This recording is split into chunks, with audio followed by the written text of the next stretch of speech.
right, let's get to the Raiders, though. Obviously, Pete Carroll, the new head coach, but they tabbed Chip Kelly, OC from Ohio State, last coach in the NFL in 2016 as a head coach of the 49ers. Obviously had that 3-year run that everyone remembers, the high in Philly before the low crashing out of there.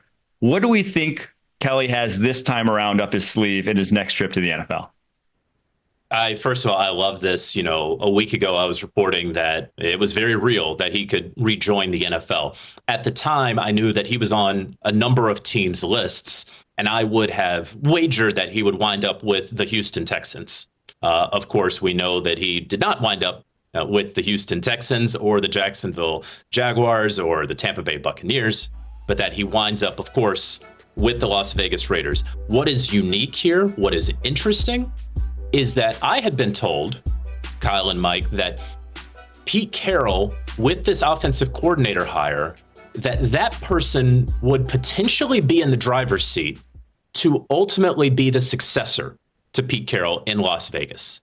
That would be the clear and direct path for Pete Carroll's heir apparent, right? Because you're talking about, I think he's 73 going on 74, Pete Carroll. He signed a 3-year deal that has an option for a 4th year. And so he knows that the end is closer than the beginning. He knows that he's going to have to pass this off at some point. Now, I don't think you have to have the succession plan and press the button on it right now. I'm not at all saying that. But we have assumed that Chip Kelly is not going to be a head coach in the NFL again. And I don't think that is as strong a belief or a correct an assumption as saying that Josh McDaniels will not be a head coach in the NFL again. Did Chip Kelly crash out with Philadelphia? Yeah. Did it not work out in San Francisco? Sure. But if 2-3 years of good, solid coaching rehab in the best coached, best quarterback division in football, the AFC West, results in a couple playoff appearances, and Pete Carroll and Tom Brady and Mark Davis and that entire group says, hey, Chip, what do you think? I mean, crazier things have happened, right, Kyle?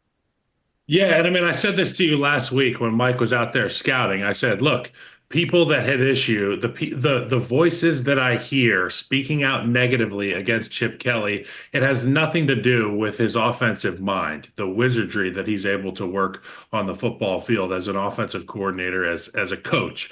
What people have had issues with are some of the things he does as leadership in the building. And I feel like being under a guy like Pete Carroll, it's really interesting, by the way, JJ, thanks for sharing that with us.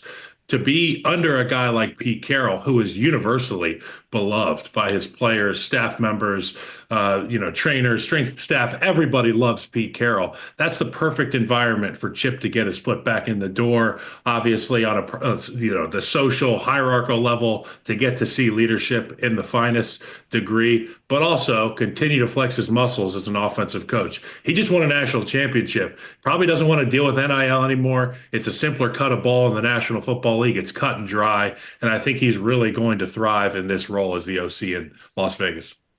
Yeah, I'm very excited for it because for 14 years, we only saw Chip Kelly, the head coach, from 2009 at Oregon through 2003 at UCLA. He was just the head coach. And I think, Kyle, you've spoken to this before, the temperament to be the leader of men was just not something that came naturally to him. He was not that guy like a Dan Campbell or whatever that could just be the CEO and have his hands off everything else. He was an X's and O's OC. And when he first got the chance to be an X's and O's OC at Ohio State for the first time forever, well, they win the national championship. And they did a lot of creative things offensively, especially in that running game at Ohio State, that I was very excited about. And if I'm a Raiders fan, with that two-headed monster they have at tight end, and now this budding offensive line, I think you're very excited about this hire. I don't know. What are your thoughts, Kyle, in terms of his temperament at head coach versus offensive coordinator playing out here in Las Vegas?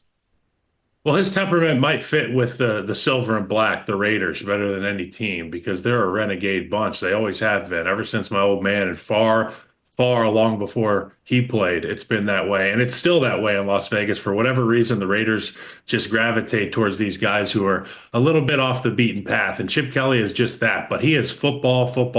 And you mentioned the two tight end sets that Chip Kelly started getting into at Ohio State, the creative things he was able to do there on his way to a national championship.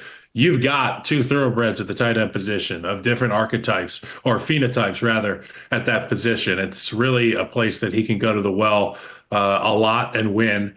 And you got to find out who plays quarterback for the Raiders. But outside of that, I'm confident that Chip Kelly will have a great game plan and that Raiders fans will like the way that this offense looks. We got a few new hires around the NFL to get through. We had the Jets named their new offense coordinator. It's Lions passing game coordinator Tanner Engstrand. A lot of people thought he was going to be the heir apparent there after Ben Johnson left. We had John Morton get that job, though, for the Lions offense coordinator coming over from Denver. So Engstrand out, follows Aaron Glenn to the Jets. Buccaneers, they promoted Josh Grizzard to OC. He was their passing game coordinator, Yale graduate, also was on Mike McDaniel's staff in Miami for a while. And then we had Eric Bieniemy. He's back in the NFL, this time now as the Bears running backs coach. Which one of these was the most interesting move to you, Jonathan, over the weekend? Yeah, well, first of all, and I'll just kind of go in order here. I really like the Tanner Engstrand move there with the New York Jets. They have Scott Turner as the pass game coordinator. They have added Charles London as the quarterbacks coach. He had previously been in Tennessee and in Seattle. And I don't think that they're even done with that offensive staff. I think that they could add a couple more senior offensive assistants, if you will, there. You look at Josh Grizzard and what he steps into in Tampa Bay, where, you be the offensive coordinator there the last 2 years, you become a head coach rather quickly. You mentioned Yale educated. He's also from Lizard Lick, North Carolina, which I have to get in there. You should get that checked out, by the way. But ultimately, yeah, if a lizard licks you, do you get like Lyme disease?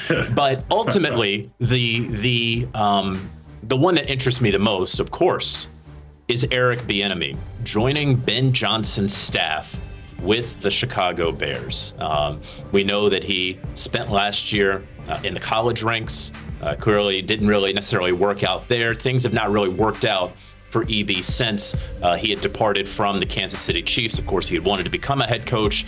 That did not work out across about half the teams in the NFL for however many reasons, or one reason or another. But he immediately offers a veteran presence to this coaching staff. Ben Johnson has never been a head coach before, right? Declan Doyle, Kyle, like Declan Doyle is so young that when you were drafted in the NFL, the dude couldn't even vote.